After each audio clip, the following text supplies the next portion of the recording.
Hi hello అండి. కార్తీక మాసంలో దానాలు చేయడం వలన కలిగే ఫలితాలేంటో చూద్దామండి, తెలుసుకుందాం. బియ్యాన్ని దానం చేస్తే పాపాలు తొలగుతాయి.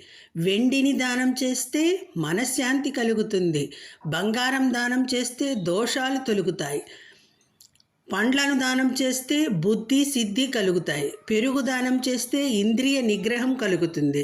నెయ్యి దానం చేస్తే రోగాలు పోతాయి, ఆరోగ్యంగా ఉంటారు.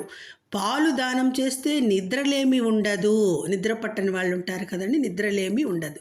తేనె దానం చేస్తే సంతానం కలుగుతుంది.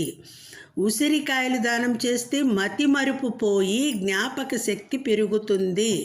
టెంకాయ దానం చేస్తే అనుకున్న కార్యం సిద్ధిస్తుంది. దీపాలు దానం చేస్తే కంటి చూపు మెరుగుపడుతుంది.